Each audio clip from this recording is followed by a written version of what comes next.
Hey, welcome back to the Rick and Dafs podcast. I'm Dafs. And I'm Rick. And as always, we are here unscripted and raw. We are so unscripted and raw, Dafs, that we spent 26 minutes talking before we actually did the podcast. We've been podcasting on our own without recording for 26 minutes. Oh, it's been a long time since we've talked to the sexy listeners. It has been. Much has happened. All of it terrible. Just like go back. Please go back. Truly bad. Hence why we have not released many new episodes at all. We both work in hospitals. It has been a weird time, to say the least. And there's been a lot of other stuff going on that we are really not qualified to talk about. So I think what we're going to do is just try and talk about some different stuff. Some things that I am quite an expert on. Very qualified to talk about, and hopefully much more fun. Yeah, I'm going to drop some knowledge on you. And enjoyable. Oh, gosh. Okay, I know what's happening here. This is going to be a very raw episode. We have one topic, and then a segue, potentially, just depending on what happens. We'll see if we get to it. It's so hard to tell how long these things will take. Yeah, it's hard to know. Sometimes you just get stuck on a topic and you just can't get over it. You can't get it out. All right. Go ahead and introduce us to the topic, Dafs. We are going to be talking about toilets. Oh. And the toilet paper? Amazing. No, toilets themselves. Oh, okay. There's no toilet paper left. We were all just all using gone. Our National Geographics that we had for the last 50 years. By the way, doesn't that sound like the like toilet paper shortage? Doesn't that sound like 3 years ago? Like time is being measured so differently these last 4 months or however long it is, even like that seems like an eternity ago. And it's so funny that like that was the thing everyone was so worried about, that like, oh man, I need toilet paper. Yeah. Not like we all might die or anything. Like we'll all be looking back on the quaint times of when there was no toilet paper. The Charmin Wars that weren't. Oh my gosh. Business Wars did an entire like podcast on the history of toilet paper and how it used to have like chunks of wood in it. Jeez. Like when they were first making it. Like, I mean, like by first making it, I mean like 100 years ago. Yeah. So like people wouldn't even use it. They'd use like newspaper and stuff. Mm-hmm. And like then once somebody, I can't remember who it was, figured out how to get, which by the way, did you know Coke owns one of the toilet paper companies? That doesn't surprise me at all. So anyways, they figured out how to do that. And then like people were like, hey, toilet paper, this stuff is great. But it wasn't until like very recent like history, considering where humanity has gone. What makes perfect sense once you think about it this way is that Coke and Pepsi, a lot of these big companies, they own things that are sold in the same location as their other products. So that's why Coke owns and makes like salad dressing and makes toilet paper and makes, owns parts of Heinz and ketchup and all these other weird things and whatnot. Because like it doesn't matter where they manufacture it. They're all going sent to the same place so they can save money on their distribution network. Right. It's like how all meat is made in the same like 5 factories, which is really messed up. It's also why we all get infected with terrible like illness if like one thing happens somewhere. So that's probably a bad idea. Maybe we should not do that. Yeah, but like, oh no, romaine has E. coli on it. Well, only in Nevada. Oh, you sweet summer child. If it's in Nevada, it's everywhere. It's everywhere. Well, I mean, speaking of things that'll send you to the bathroom, Dafs. Exactly. E. coli, bathroom, back on topic. Kevin Bacon.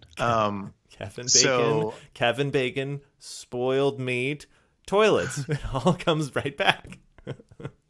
I can do with anything. Give me something else. But yeah. I'm serious. Give me another challenge.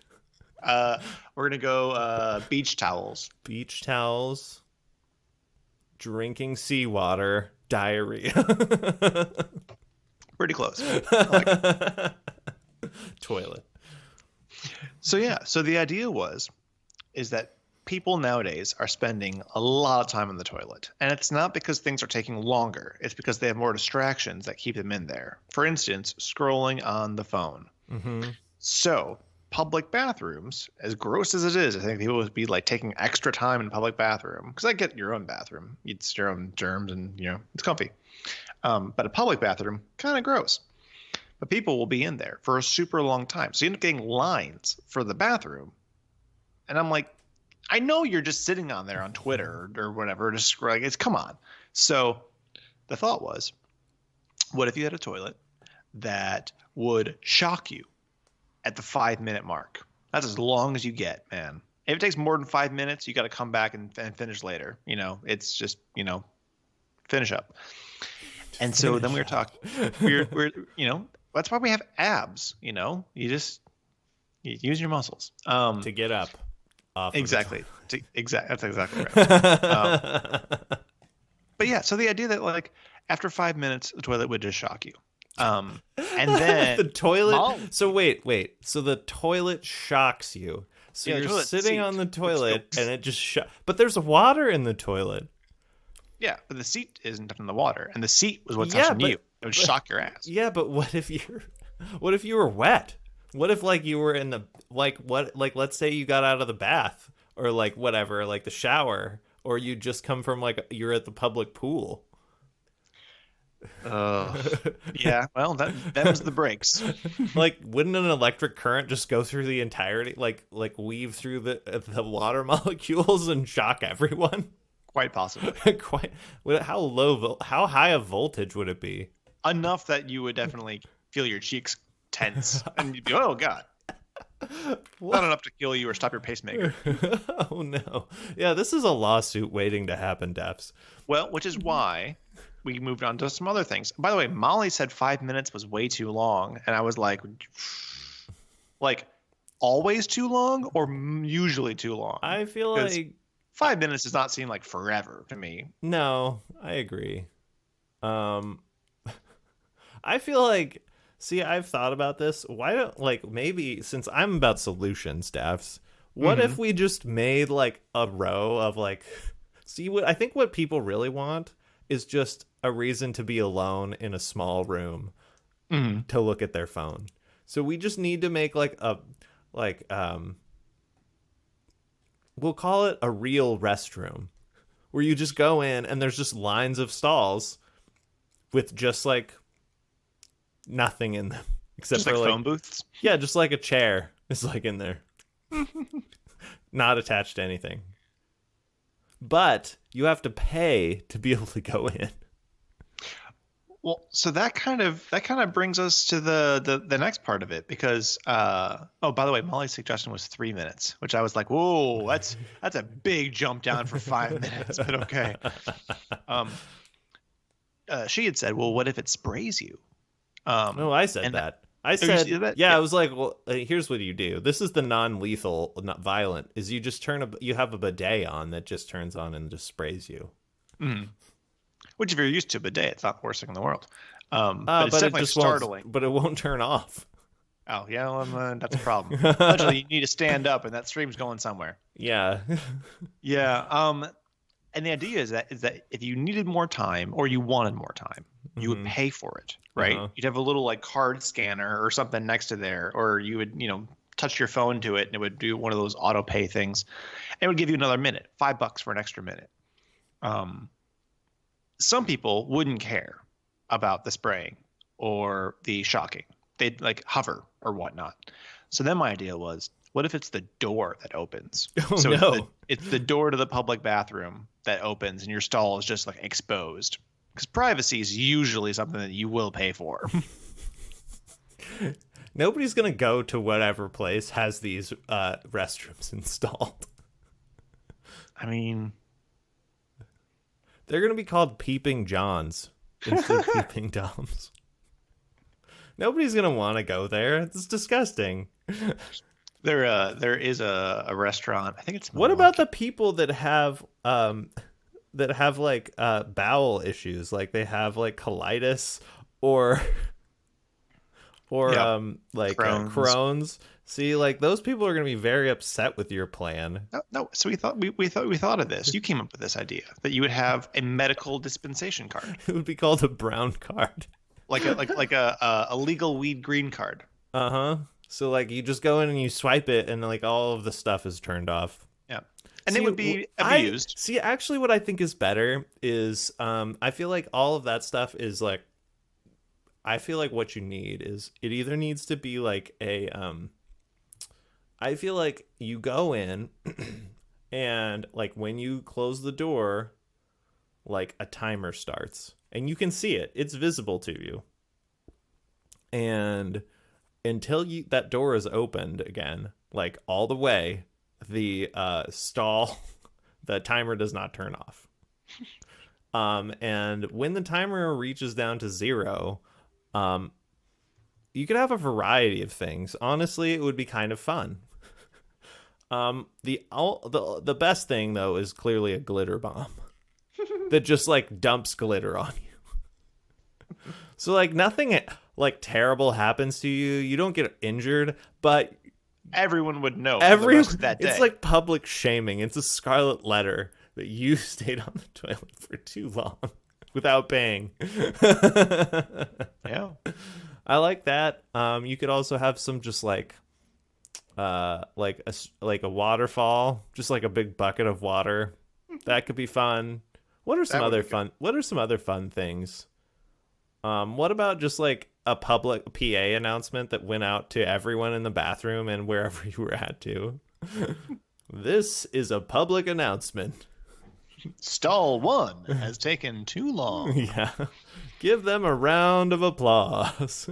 And then then a camera turns on just like looking at the stall waiting for the door to open so that everyone will see your shame when you emerge. So mine is all about public shaming. It's not about violence. Do you know the famous nude photo of Burt Reynolds? Where he's on the rug? Yes. Okay. Yeah, I think I do. There is a restaurant in Milwaukee, and in the women's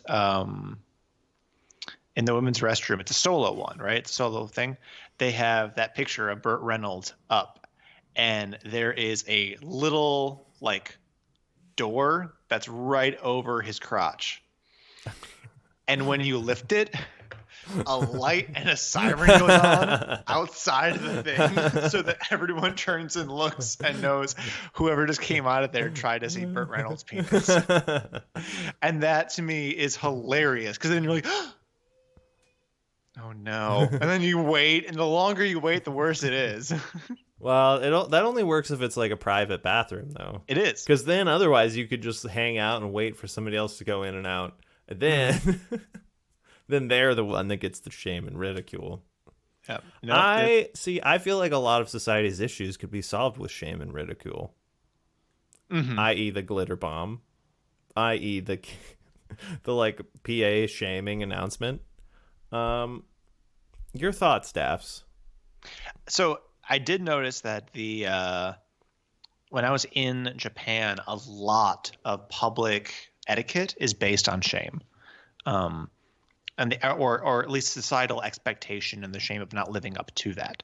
And the reason I noticed that is because like everyone, even people who the cashier at the Walgreens was like had their makeup done perfectly, like just always. Everyone always looked the best, was dressed perfectly well. Ties were always done right. There was no like sloppy looking clothing at all. And I asked some friends about that, and they're like, oh, yeah, like you would be fired if you came to work looking even a little disheveled. Because like if you're not here to look your best and like make the company look good, then they'll find someone else who will, because clearly you don't care enough. And so there's this idea of like if you don't care about things, then you don't deserve things. And it's just interesting. Well, you would never make any money off of your shame toilets in Japan. Well, no, but the toilets in Japan are already just wild, and they cover your shame for you because when you're in the public bathroom, bathroom, stall doors go all the way to the bottom of the floor. Yeah, they go like all the way to the floor. Excellent. all the way to the ceiling. And if you're going to make, let's say, a disturbance and And you don't want that to be an issue for everyone in the bathroom. Here, there is a button that says privacy, and it has a musical note on it. And when you hit the button, it goes, doop, doop, doop, doop, and it plays music very loudly so that it covers up any of your shame noises. That's so weird. Which is weird because when someone hits that button, that like what they're doing, it draws attention to it. But also, if they don't hit that button and then you can hear them, you're like, hey, hit the button. You're shamed either way. You know what would be weird, though? Like, the solution that just came to mind is that you go into the bathroom and there's just loud music blaring in there at all times, so no one can hear anything ever. Mm-hmm. That would also prevent people from staying in the bathroom too long. Yeah. Yeah, it would. Because they'd be like, I can't take any more of this. It's too loud. Yeah. I've been in some bathrooms that I'm like, why is this a thing? There's a few bathrooms I went to in a club, and the club is very dark, right? Like it's dark, it's hard to see in there. That's kind of the ambiance or whatever. But the bathroom was too, and that's not okay with me. I need my bathroom to be incredibly well lit. Yeah, I think I want to see what I'm doing. You want to see everything, including whatever potential like creepy person is in there with you. Yeah, or just having a bathroom be a dark, like poorly lit place seems like a bad idea. Yeah. I am all for the I think that the heavy metal music or like something like it needs to be really well lit, maybe too well lit. Like it's like blindingly well lit to where it's uncomfortable for your eyes with loud music playing. It's just fluorescent lights and there's mirrors on the ceiling and floor and walls. So you just stare at yourself. But they're turned up too loud, so or too high. So like they kind of make that weird humming noise that fluorescent lights make. So it's just like everything about it is just like, it's not unsafe. It's just like you don't want to be there. Yeah. Maybe instead of music playing, it's just like one high pitched note that just keeps going on and on forever. Like after like 20 seconds of that, I'm like, okay, well, time to wrap this up. Yeah. I can't take it anymore. For sure. The only problem with that is that then your hand hygiene might go down. Yeah. Yeah. But maybe if you pay $5, you can get the ringing to stop. Do you remember how in China and then also in Cuba, the U.S. embassies, people were getting violently ill and they couldn't figure out why, and they ended up figuring out through several different ways that there was some kind of emitter that was emitting a low frequency noise that was giving people headaches and nausea and all these things. I vaguely remember that. And they were like, what the heck is this? And no one really knows for sure what it was. But it's supposed to be like just under the perceivable like sound waves, but really messes with your equilibrium and all these things. Just have that go on nonstop. So you just feel you're already going to feel gross. Wrong. You just feel gross. Yeah. You're just like, oh, I need to get out of here. This is awful. But okay, here's my question. Like if you made like going to the bathroom terrible, like what place could actually do that where people wouldn't be like I don't want to go to that restaurant. That's the restaurant that has the giant music or like has the like low emitting sound that makes everyone sick when they go in there. Or like where do you like is this like a specific place, or is this all of society adopts it like to make going to the bathroom faster? This is for places where bathrooms are less numerous than they should be. Mm-hmm. And are really only for people who are desperate. So concert venues? Concert venues would be a good one. I'm thinking subway stations. Like no one wants to use the public bathroom at a subway station. You do if you have to, and you don't have another choice. Mm-hmm. So similar to the bathrooms that are at like Safeway.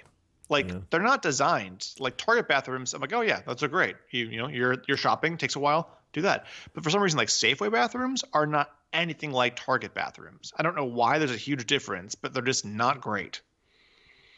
And half the time they're like in the back. You have to go through like the employee loading dock section to get to them. And I'm like, why is that a thing?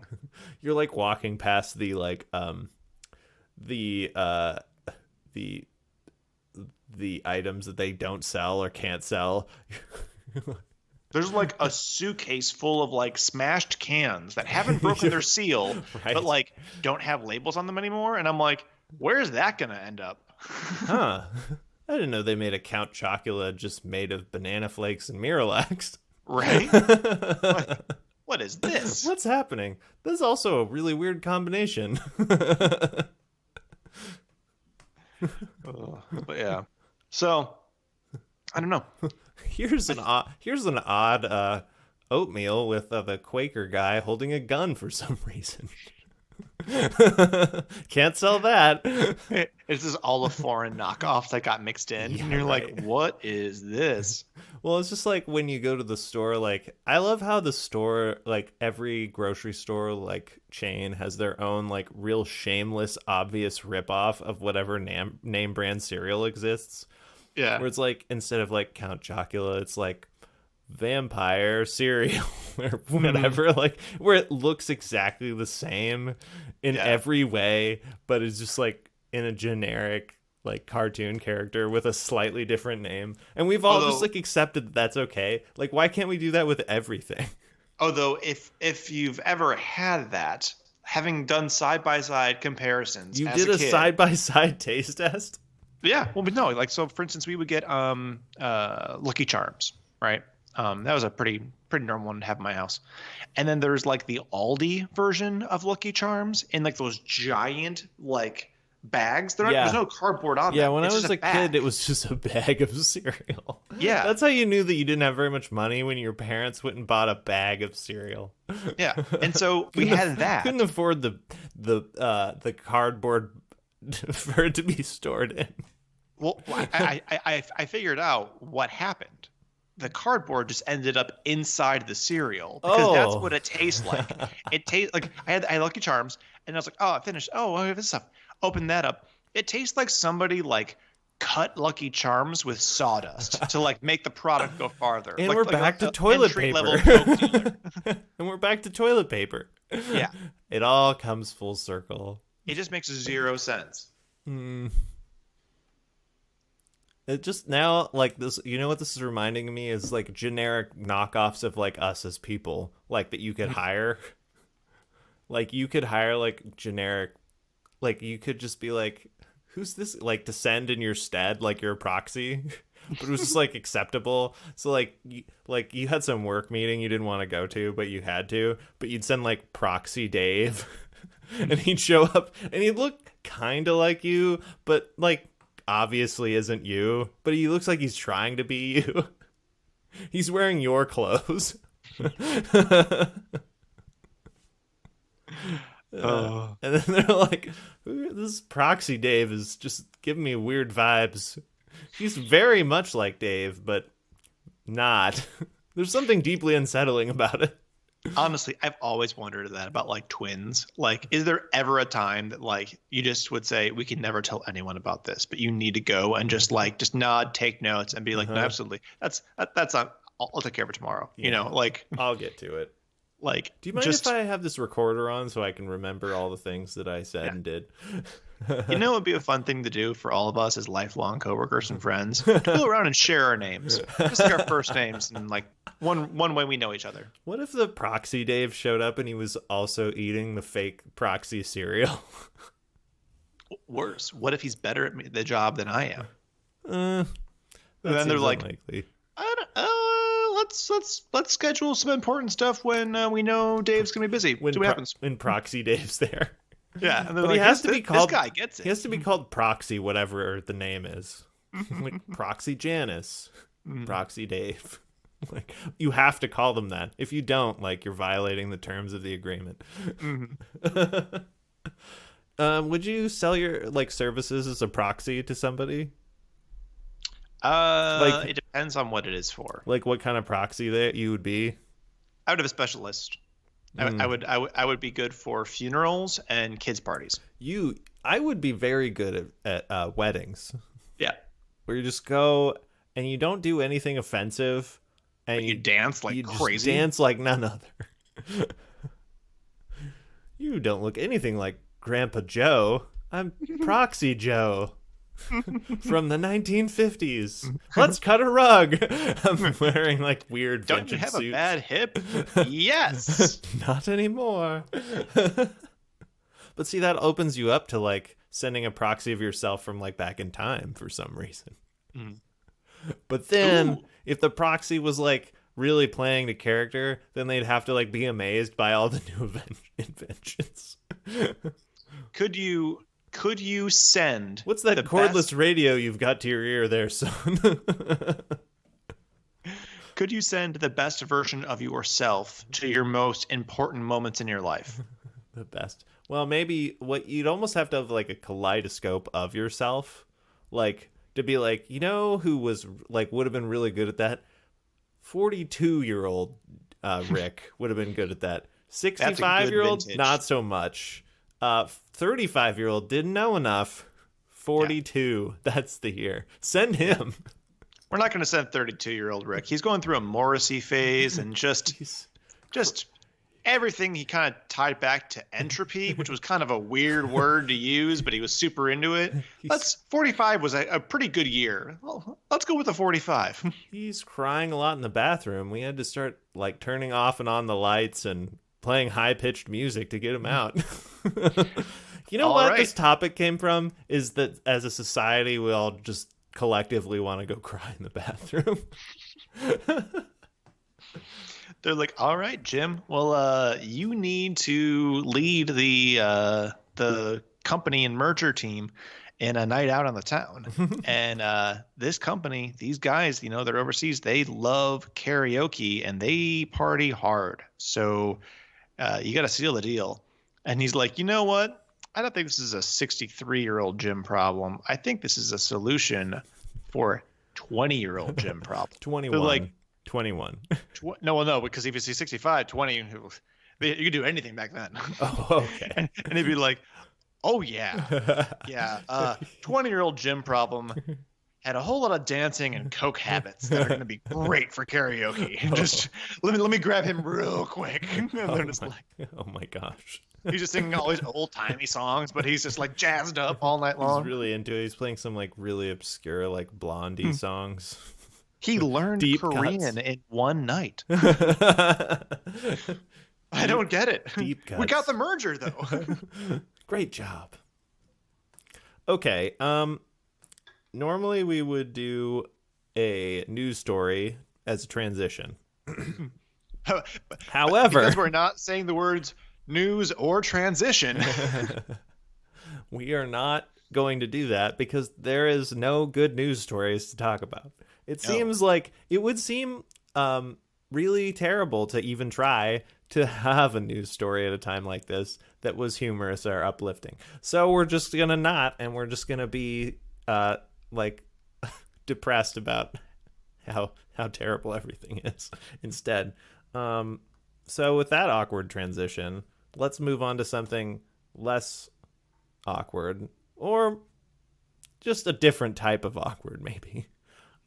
This is so I have to give credit to somebody else. One of my coworkers' sons, Mason, asked me the other day who would win, a semi-truck or a pterodactyl. Now, I feel like if it's a semi-truck, it has to be Optimus Prime. I was just going to say. In truck form. What's right? the point then? Yeah, like why are they fighting? I'm assuming that it's a Jurassic Park type situation. Mm-hmm. Here's the scenario. Jurassic Park type situation, the inevitable happens. They've bred a super pterodactyl with lots of like genetic enhancements. Optimus Prime shows up to help everybody, but the evil doctor, because there's always an evil doctor in there, always, or at least a misguided one. But for this purpose, we'll say he's evil. Has blasted out like some sort of like crazy like ray that prevents Optimus Prime from transforming. So, who do you think would win? So essentially, it's Optimus Prime versus Rodan. Rodan being the giant pterodactyl from the Godzilla films. Yeah, sure. I'm thinking a pterodactyl would win. Even with Optimus Prime's smarts? Yeah. He does have a sweet horn, I bet. He's got air superiority, right? But he can't eat the truck. No, but you don't have to eat it. You just have to destroy it. I guess that's true. But doesn't the pterodactyl eventually have to land? I mean, yes. And if they do, couldn't he just run them down? But trucks can't climb trees. Well, no. That's true, but they can run into them. He is made of like probably some pretty tough metal. I'm guessing his motor doesn't like run out of juice either. No, probably not. It's a space motor of some sort. I don't even think. I bet Optimus Prime. I bet his engine doesn't even run on horsepower. We don't even know how powerful it is. And I don't know if there's any trees big enough to support Rodan, so it'd probably have to be standing on the ground. Rodan can fly, right? Like yeah. Yeah. Oh, and how? And I believe shoot laser beams, although let's not give him that power. Yeah, we just said pterodactyl. We need to look this up, though, because I need to know how far a pterodactyl could fly. Can pterodactyls even fly? I don't even know. I mean, they must have been able to fly. Yeah, they can fly.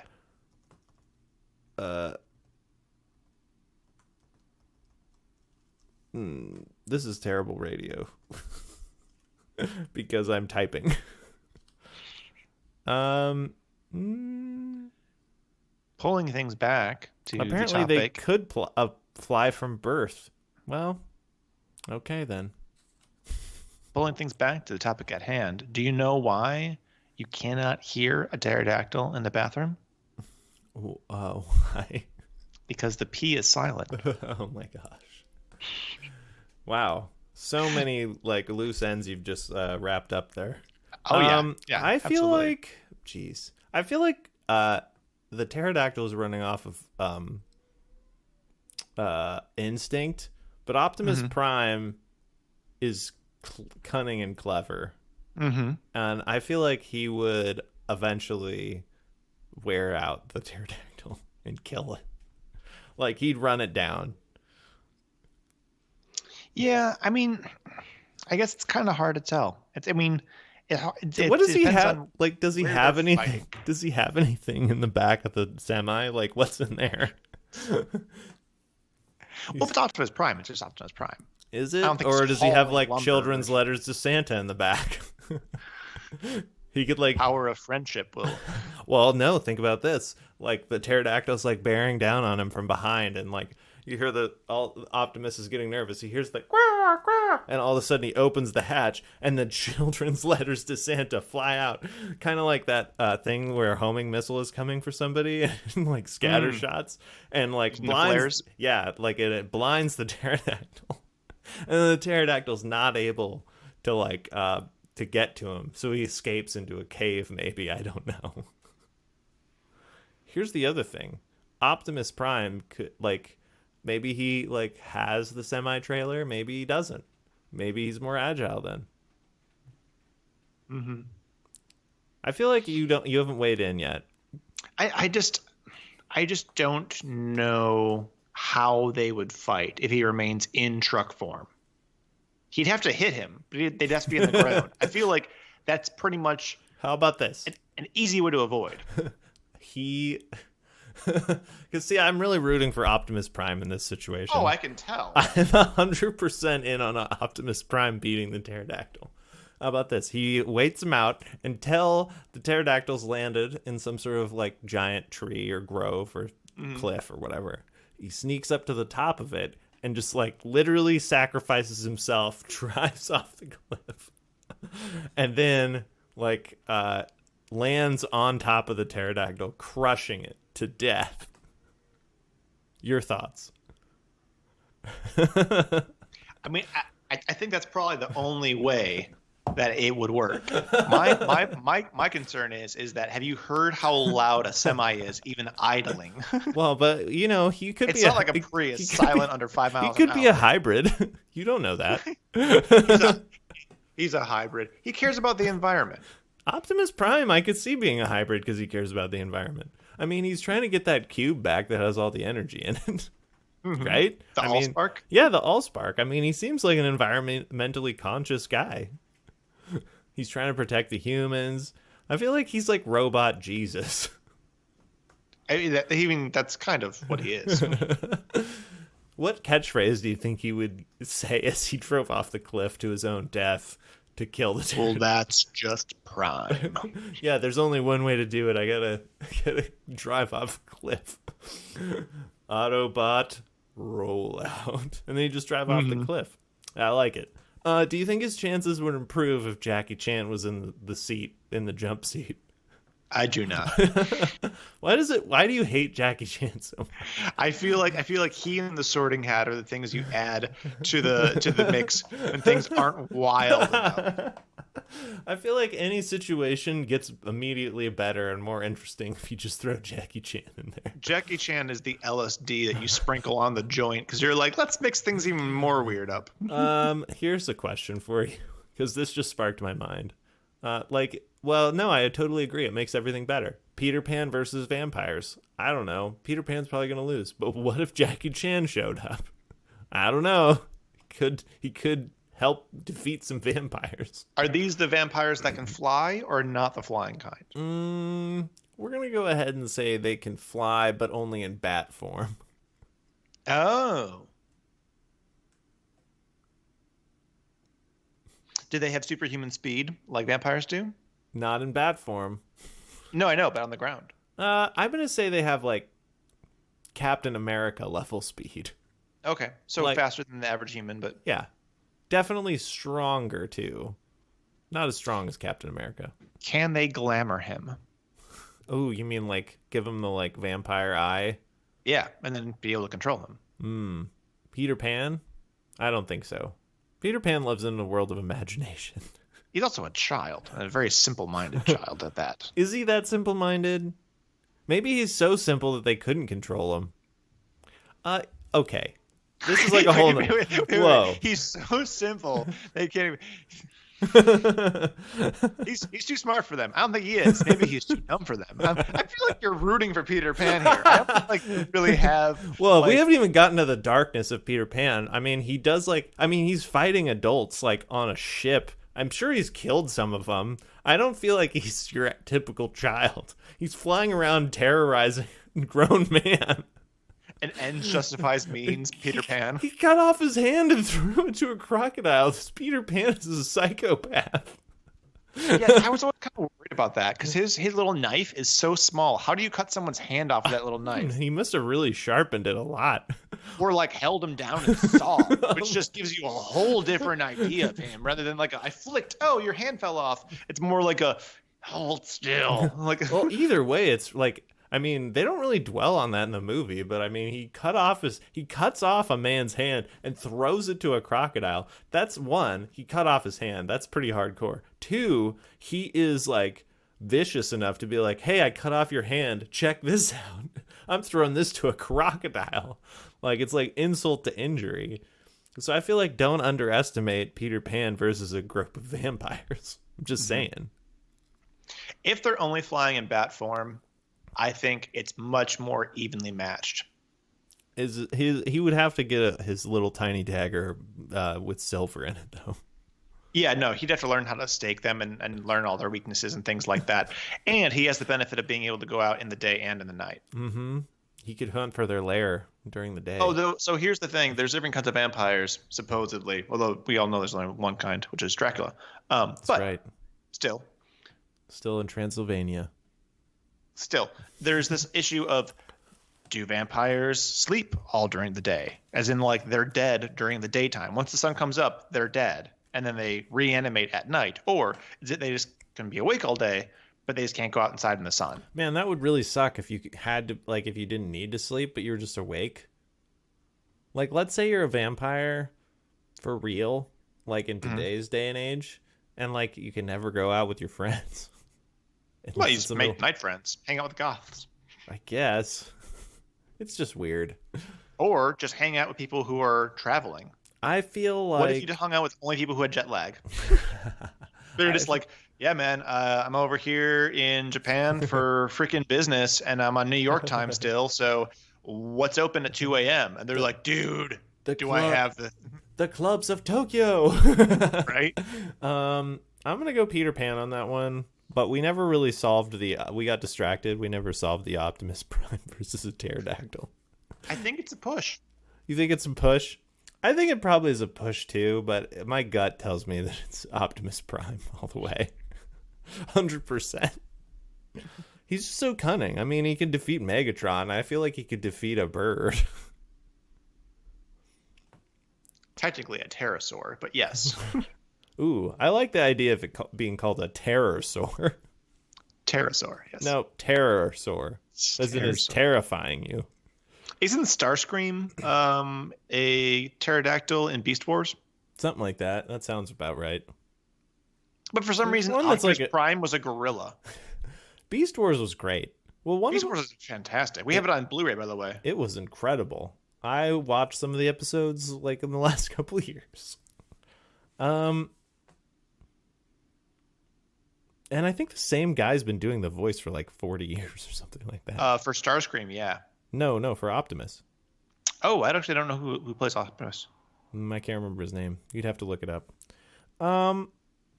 So what are we going? What's our official Rick and Dafs decision on Optimus Prime versus the pterodactyl? If Optimus Prime was stuck in semi-truck I would form. say push. Push? I would say push.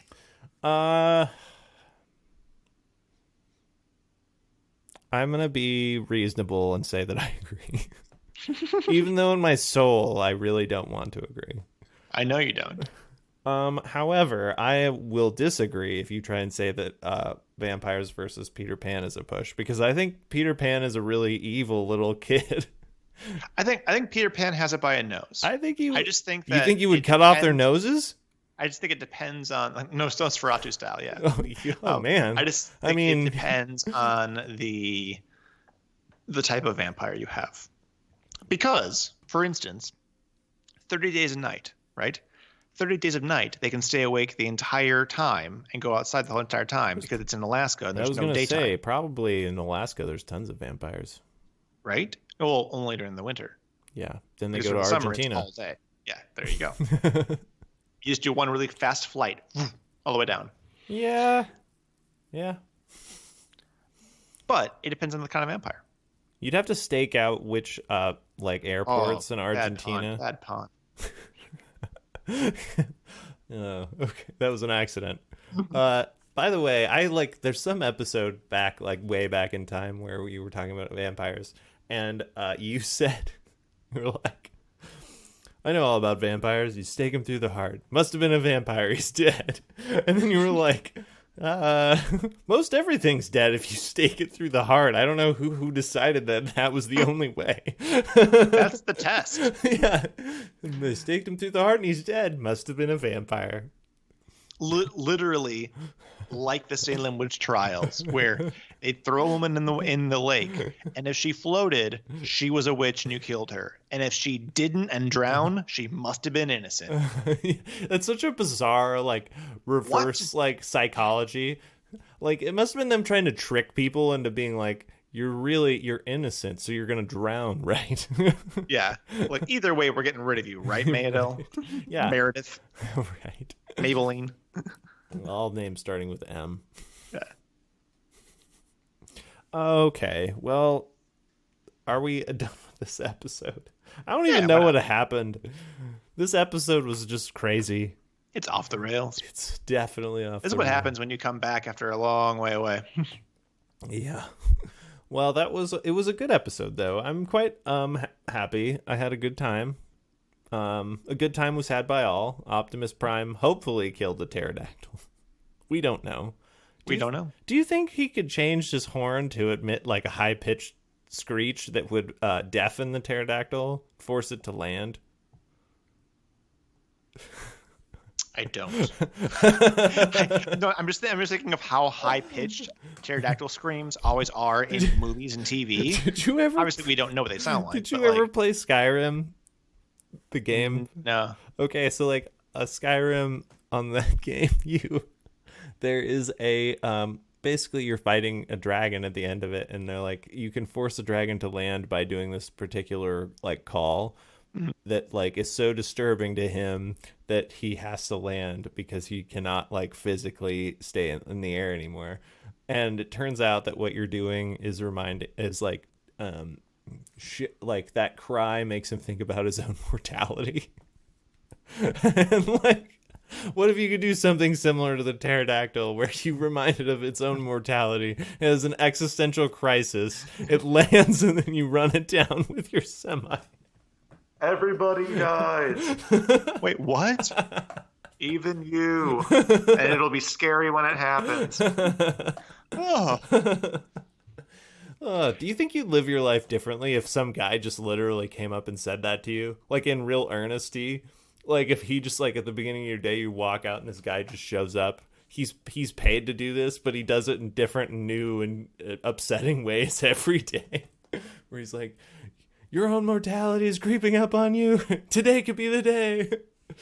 He slaps you in the face. Carpe diem. And runs off. You're pretty much describing my 5 years in hospice. I thought about my own mortality pretty much every hour I worked that job. So wait, are you saying we should bring hospice patients to every place in the world? I'm saying that if Optimus Prime was doing it for the benefit of hospice patients, maybe he'd have that extra push. I'm just saying. Do you think that it would be good for the rest of society? Like if like I like rented out my grandmother who was on hospice to like Microsoft and her hospital bed was just like in there and like they were like I think God. I think if people saw old people more and we didn't have like adult family homes or like nursing homes that look like normal buildings on the outside and like shuttle them away, people would live their entire lives differently, like completely differently. Because like once you're over 85, you're pretty much out of the public view. You don't go to the store, you don't do regular things. If instead, like our nursing homes were like, so similar to Jim Gaffigan, he did a whole thing about how why is it when orphanages are trying to get people to adopt kids, like where's your local orphanage? Wouldn't you expect them to want you to know where it is? Like, oh yeah, you go past the orphanage, take a left. Like the reason why they have those, you can adopt this dog today on the morning news shows is because the dogs get adopted that way. Why don't we have orphans on the news shows in the morning saying, this is, Jim, he's only 2. You could probably change his name if you wanted to. You wouldn't really care. It's a good home. Like something like that. Same thing goes with nursing homes. You want it to be like right in the center and not like some nondescript building. You'd want people to like interact with their old folks and take care of them and love them, but we don't. And I think we live our life differently because of that. Well, so I am upset with you because you took this in like a serious place where I was just trying to make money off of selling old people to businesses to scare the employees into working harder. So thanks for ruining that. Was having a lot of fun until then. Thanks for having a conscience. In your example, you would just have a Starbucks and they go, oh, where's the cream and sugar? Oh, just past that centurion on their last lives. Oh, you have to walk past someone who's about to die and they're like, did you want a half calf or a full calf? And you're like, oh man. Yeah, are you working? You're not retired? What is going on? Or like Microsoft just has like there's just like they have their like hospice patient that just lives there, and then when they die, then there's another one that comes in. And they're just like literally in the center of like the cubicles is the hospice patient. So you have to go past them to get to anything. That's where the printer and the copier are. But if we had an idea of how fleeting life is, you wouldn't work in that cubicle. Like Microsoft would be like, ignore them. Just don't even look. And they'd be like, here you go. Man, I've been here for 2 years. You only got another 38 more, Jim. Well, I'm sure it'll all be worth it someday. I mean, hopefully. See you tomorrow. And you're like, oh man, I gotta like quit this job and take up wakeboarding or something. That's true. Like the retired like ex-employees from there when they go to hospice, come back. You're like, I don't think it was worth it. I gave my life to this company. Now I'm going to literally give my life for this company. Work harder. I mean, that's the whole point of like the Rick and Morty. That's the when reason he plays why they that call game. it a deadline. When they played that game called Roy, where he like, oh yeah, wait, you beat cancer and then went back to the carpet store? Yeah, right. Like that's exactly what that is. Is like, no, this guy's off the grid. He has a security card for Roy. Yeah, this guy's off the grid with Roy. Yeah, I forgot about that. That whole episode is just like insane. It's just, oh, I love it. That's the difference between you and me, Morty. I never go back to the carpet store. He lives his entire life. Oh man. Well, that's a really dark place to end, but I don't even know if we're still recording the podcast at this point. we're still recording. I recorded everything. I'm going to post the entirety of our conversations. Especially those hurtful things you said about your teeth and your weird lazy eye. I'd comment on more of your body, but since we're on Skype, that's all I can see. Rick's just splicing together like random propaganda from World War II or something. Yeah, then he said this, and it's just Churchill's voice. I don't know why he did that dead-on Churchill impression, but man. He told me if I came over, he would fight me on the land and on the sea. I didn't understand why. He's crazy. That's obviously historical audio of Winston Churchill. Nope, that's Dafs. Can't you hear it? Clear as crystal.